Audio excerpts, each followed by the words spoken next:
सामायिक के माध्यम से हमारी मेंटलिटी स्ट्रांग बनती है, हमारी मेंटलिटी पॉजिटिव होती है, और जब हम मेंटल रूप से पॉजिटिव हमेशा रहेंगे तो हमारे हर काम अच्छे चलेंगे, हमारे विचार अच्छे आएंगे, हमारे निर्णय अच्छे होंगे, और उसके माध्यम से हमारे लिए जो काम करने में आएगा वो सब काम अच्छा होएगा। समझ आ रहा है? ये बहुत बड़ा वैज्ञानिक तथ्य है। प्रोषद उपवास रखा गया, ये उपवास पर्व के दिनों में करने के लिए कहा गया। आप कभी भी अपनी सुविधा अनुसार करें, कोई बात नहीं, लेकिन इसका भी वैज्ञानिक महत्व है।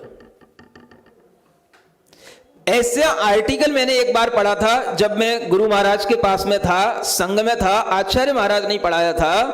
उसमें लिखा था, वैज्ञानिकों ने यह कहा है कि जिस दिन हम फास्ट रखते हैं उस दिन हमारी बॉडी के अंदर ऐसे एंजाइम जनरेट होते हैं जो एंजाइम किसी भी टैबलेट से नहीं हो सकते, किसी भी इंजेक्शन से नहीं हो सकते, और कुछ भी खाने से नहीं हो सकते, और जो हमारी आंतों के लिए बहुत अच्छे होते हैं।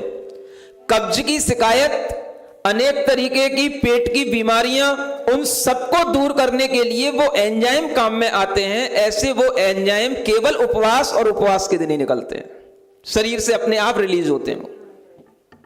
क्या सुन रहे हो? 2016 में जापान का जो वैज्ञानिक है उसको नोबेल प्राइज मिला। बता रहा हूं समझ में आ रहा है? अब आप देखो ये कितना वैज्ञानिक तथ्य है कि हमारे शरीर को स्वस्थ बनाए रखने की ये प्रक्रिया है, हेल्दी बनाए रखने की ये प्रक्रिया है, और इस प्रक्रिया को जब हम भूल जाते हैं तो हम अनेक बीमारियों के शिकार होने लग जाते हैं। सारी की सारी शरीर के अंदर बीमारियां पेट से शुरू होती हैं। अगर आपका पेट ठीक नहीं है तो सारे शरीर के अंदर कहीं पर भी बीमारी हो सकती है। सिर में दर्द होना, अनेक तरीके के कैंसर जैसी बीमारियां भी ज्यादा खाने वालों को और कुछ भी खाने वालों को होती हैं। समझ आ रहा? क्योंकि जो भी हमारे अंदर कुछ भी खाना पीना होता है, इस वातावरण में रहना होता है, उससे भी बहुत कुछ पॉल्यूशन जो बाहर होता है वो भीतर भी जाता है। पॉल्यूटेड एयर होती है, टॉक्सिक मैटर होते हैं, विषाक्त बहुत सारी चीजें होती हैं, वो सब हमारे अंदर जाती हैं। वो तब निकलेंगी, शरीर को तब छोड़ती हैं, वो शरीर से तब रिलीज होती हैं जब हम एक दिन उनको रिलीज होने के लिए टाइम दें, फास्ट रखें। समझ आ रहा है? ये कहा गया है, ये वैज्ञानिक तथ्य है। यहां पर आपको एक फोटो दिखाया जा रहा है, क्या नाम है इसका? डॉक्टर, इसको नोबेल प्राइज मिला हुआ है। समझ आ रहा है? इसने फास्टिंग के ऊपर ही रिसर्च कर रखा है।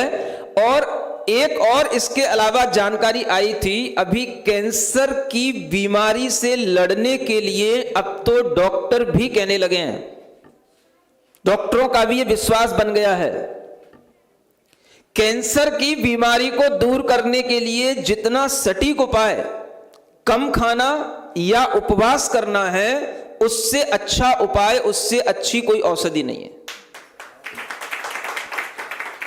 ये आ चुकी हैं सब खबरें, आपके मोबाइलों पे पड़ी होंगी, लेकिन आपको तब जरूरत पड़ेगी जब कुछ हो जाएगा।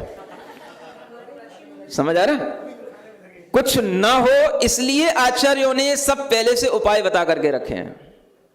आज के पढ़े लिखे लोग इतने ज्यादा खाने पीने की व्यसनी हो रहे हैं कि जो घर में लोग पहले थोड़ा सा व्रत करते थे, उपवास करते थे, उनके लिए भी व्यवधान पैदा करते हैं, उनको भी रोकते रहते हैं। खुद कुछ नहीं करते हैं, अगर कोई दूसरा करता है तो उसको भी रोकते रहते हैं। और ये सब जो वैज्ञानिकताएं हमारे सामने आती हैं, ये हम पर लागू इसलिए नहीं होती क्योंकि हम इन्हें अभी महत्व नहीं दे रहे हैं, क्योंकि हमें लग रहा है नहीं, इन चीजों की हमें अभी जरूरत नहीं है, क्योंकि अभी हमको टीबी नहीं है, अभी हमें कैंसर नहीं है, अभी हमारे पेट में दर्द नहीं है। और जब हो जाएगा तो उसके बाद में उसके माध्यम से जो रिकवरी होनी चाहिए वो इतनी फास्ट नहीं होगी।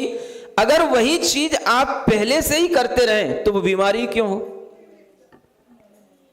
इस बात को अगर हम ध्यान में रखें तो इन उपवास, सामायिक, ये शिक्षा व्रत, ये हमारे जीवन की शिक्षा बन जानी चाहिए। ये हमारे जीवन की ऐसी शिक्षा होनी चाहिए कि इसके माध्यम से ही हमें अपना जीवन चलाने का भाव करना चाहिए।